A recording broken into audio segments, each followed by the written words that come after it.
Bhiwadi police का बड़ा operation, 50 lakh की स्मैक बरामद, 40 अपराधी गिरफ्तार। भिवाड़ी जिले में पुलिस ने अपराध और नशे के कारोबार के खिलाफ एक साथ बड़ी कार्रवाई करते हुए 2 बड़ी सफलताएं हासिल की। इस ऑपरेशन को जिले का अब तक का सबसे बड़ा अभियान बताया जा रहा। थाना चौपाना की पुलिस ने सोमवार रात अजमेरी गेट नाका पर चेकिंग के दौरान 259 ग्राम अवैध स्मैक बरामद कर 2 तस्करों को गिरफ्तार किया। बरामद स्मैक की अंतर्राष्ट्रीय बाजार में कीमत करीब 50 लाख रुपए आंकी गई। गिरफ्तार आरोपियों की पहचान कमल 23 वर्ष पुत्र ठाकुर चंद, कुलदीप 20 वर्ष पुत्र ओम प्रकाश निवासी शंकरपुरा दिल्ली के रूप में हुई। तस्करी में उपयोग की गई बाइक को भी जब्त कर लिया। पुलिस ने एनडीपीएस एक्ट में मामला दर्ज कर जांच शुरू कर दी। शुरुआती पूछताछ में खुलासा हुआ कि आरोपी दिल्ली से स्मैक लाकर भिवाड़ी गुरुग्राम क्षेत्र में सप्लाई करने की योजना बना रहे थे। इस अभियान के तहत भिवाड़ी पुलिस ने जिले भर में दबिश देकर 40 अपराधियों को गिरफ्तार किया। इसमें करीब 2 दर्जन से जुड़े साइबर फ्रॉड मामलों में आरोपी भी शामिल हैं, जिनके जरिए 50 लाख रुपए से अधिक की ठगी की गई। इसके अलावा आरबीए एक्ट, आरपीजीओ और 170 बीएनएस के तहत वांछित अपराधियों को भी पकड़ा गया। यह संयुक्त कार्रवाई आईजी जयपुर रेंज एसपी प्रशांत किरण के आदेशानुसार एएसपी अतुल साहू और समस्त वृत्त अधिकारियों के नेतृत्व में चलाई गई। ऐसे थाना चौपाना की डीएसटी और विभिन्न थानों की टीम ने हिस्सा लिया। सूचना को गंभीरता से लेते हुए उन लोगों ने वहाँ पर नाकाबंदी की।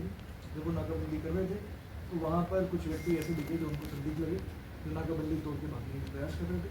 उस प्रयास के दौरान उनको पकड़ा गया। पकड़ने पर उनकी तलाशी दी गई तो उनसे ये अवैध स्मैक प्राप्त की। सर, कितने लोग इसके अंदर आरोपी जो बताए जा रहे हैं, कौन सी गाड़ी से आए थे, कहाँ से आए थे? इसमें 2 लोग हैं जो दोनों मूलतः दिल्ली निवासी हैं। एक का नाम कमल पुत्र ठाकुर चंद, जाति दापोर ब्राह्मण, उम्र 23 साल, निवासी बुराड़ी दिल्ली, और दूसरा कुलदीप पुत्र ओम प्रकाश, जाति दापोर ब्राह्मण, उम्र 20 साल, निवासी शंकरपुरा थाना बुराड़ी दिल्ली। सर, ये कोई सप्लायर थे या यहाँ पे किसी को बेचने आए थे या खुद ही ये नहीं, देखिए, क्योंकि इतनी कमर्शियल क्वांटिटी में आता है और कमर्शियल क्वांटिटी में जब ये लेके घूम रहे थे तो ये यहाँ पर सप्लाई करने ही आए थे। अब उसकी तफ्तीश चल रही है कि इनके आगे के चैनल्स और पीछे। ये पहली बार आए थे, इससे पहले भी आ चुके थे? अभी ये तफ्तीश का वो है, कुछ चीज़ें तफ्तीश में हम आगे खोलेंगे। तो अभी आपको ये बता दें कि यहाँ पर सप्लाई के हिसाब से ही आ रहे थे। पर ये जो 1000 पुड़िया हम आपको बता रहे हैं, वो 1000 पुड़िया आज न कल वो भिवाड़ी में बिकती, उसको बिकने से रोका गया। सप्लाई के लिए अगर आ रहे थे तो कोई व्यक्ति विशेष का नाम, किनको ये सप्लाई दे रही थी, कहाँ पे दे रही थी? वो अनुसंधान में आगे हम अनुसंधान कर रहे हैं और सारी बातें यहाँ पे बतानी सही नहीं। भले सर वजन कम हो, लेकिन उसकी अनुमानित राशि 52 लाख रुपये बताई जा रही है। तो कह सकते हैं कि अंतर्राज्यीय है या इंटरनेशनल बैंक के या बड़े वो प्रोफेशनल? देखिए, सर्टनली क्योंकि ये कमर्शियल क्वांटिटी है तो इस तरीके से किसी के पास प्राप्त होने पे कोई नेटवर्क का होना तो बिल्कुल लाजमी है। इसके पीछे उसके ऊपर अनुसंधान कर रहे हैं और जल्दी जब अनुसंधान के दौरान उनको भी खोलकर उनके खिलाफ भी प्रभावी कार्रवाई करेंगे।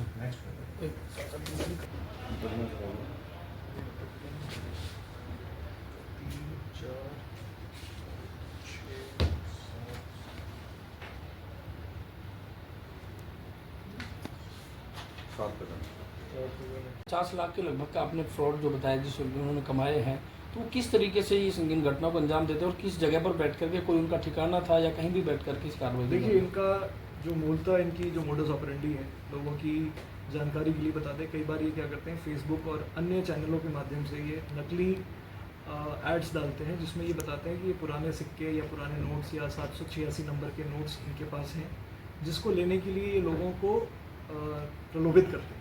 लोग इनके प्रलोभन में आकर इनको कुछ एक अमाउंट डिसाइड करते हैं। उस अमाउंट का ये कहते हैं, जैसे 35 लाख का मान लो अगर आपसे अमाउंट डिसाइड कर लिए इन्होंने, फिर ये कहेंगे कि आप हमें 10% टैक्स के पहले दे दो और हम आपसे ये नोट खरीद लेंगे या बेच लेंगे, जो भी इनका हो।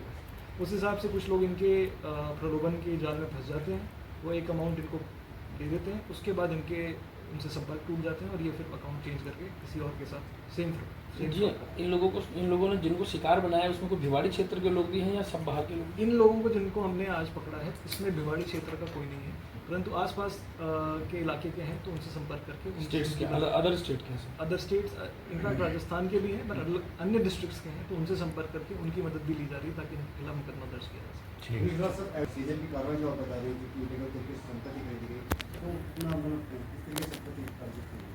देखिए, जो भी जो नई धारा है 107 BNS के अंदर, उसमें ये लिखा है कि अगर किसी भी व्यक्ति का दौरान अनुसंधान ऐसा लगता है कि जो इसके द्वारा संपत्ति अर्जित की गई है वो किसी भी क्राइम के प्रोसीड से आ सकती है।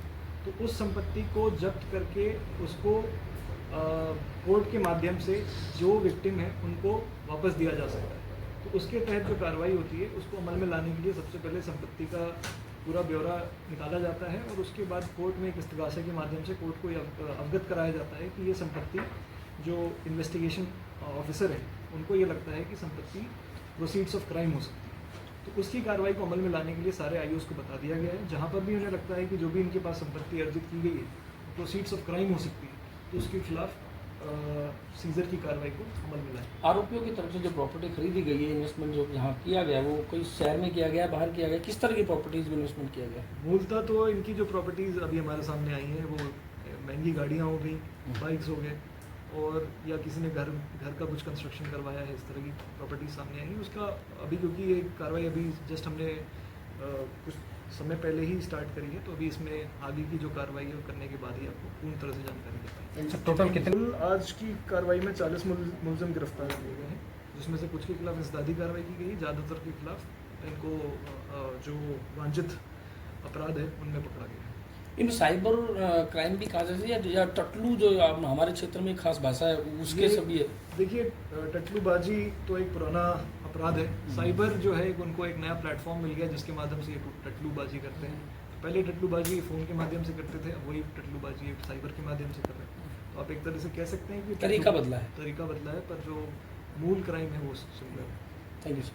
क्योंकि साइबर अक्यूज जो भिवाड़ी एरिया में एक्टिव रहे हैं और इनके खिलाफ प्रभावी कार्रवाई का जो हमारा दौर है वो आगे बढ़ता हुआ, उसमें हमने एक कल रात पूरी ज़िले की टीम को लगाकर एक प्रभावी कार्रवाई को अंजाम दिया है, जिसमें हम आपको बता दें कि करीब 40 मुलजिम हमने गिरफ्तार किए हैं, जिसमें 7 मुकदमे ऐसे हैं जो हमने प्रोएक्टिवली साइबर क्राइम के अंतर्गत आते हुए उनके खिलाफ मुकदमा दर्ज किया गया 7 मुलजिमों के खिलाफ। उसके अलावा ये बता दें कि ये जो मुलजिम हैं इन्होंने करीब पिछले 3-4-5 महीनों में ही करीब 50 लाख रुपए का देश भर से फ्रॉड का अमाउंट इकट्ठा किया था।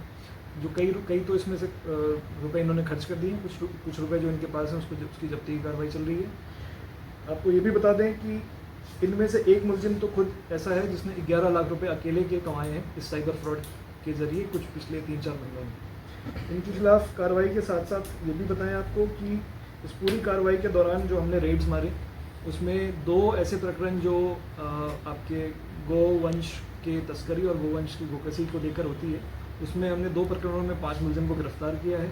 हमने अन्य स्टेट से जो FIR आए थे साइबर क्राइम के, उसमें भी मदद करते हुए बंगाल पुलिस को हमने कुछ मुलजिम गिरफ्तार करके दिए हैं। इसके अलावा जो ऐसे व्यक्ति हैं जो आदतन जुआ और इस तरह की अपराध करते हैं, उनके ऊपर भी प्रभावी कार्रवाई करते हुए उनके खिलाफ भी मुकदमा दर्ज किया। इस पूरी ऑपरेशन को लीड करने में additional SP Atul Sahu, CO cyber जय सिंह जी एवं CO तिजारा शिवराज और CO भिवाड़ी कैलाश चौधरी, इनका अहम रोल रहा है। इस पूरे ऑपरेशन के तहत हम आपको ये भी बता दें कि इन धाराओं में जब इनके खिलाफ मुकदमा दर्ज हुआ है और क्योंकि ये संगठित अपराध की श्रेणी में आता है, तो संगठित अपराध के अंदर जो नई धारा न्यू क्रिमिनल लॉज में आई है उनको भी जोड़ा गया है और इसके आगे चलकर अब हम इनके खिलाफ 107 BNSS की कार्रवाई को अमल में लाते हुए इनकी जो अवैध तरीके से अर्जित की हुई संपत्ति है उसको जब्त करने की भी कार्रवाई अमल में लाएंगे। जो गिरफ्तार करके जो पकड़ के बंगाल पुलिस को दिए गए हैं वो कहाँ के थे, वो निवासी, और वो ये अगर कितने दिनों से यहाँ पर रह रहे हैं और कब से वो इसमें सक्रिय थे, वो यहीं के या कहीं बाहर के लाए हुए? वो तिजारा थाना क्षेत्र के एक गाँव से आते हैं और उन्होंने फ्रॉड यहाँ रहकर बंगाल में किया था।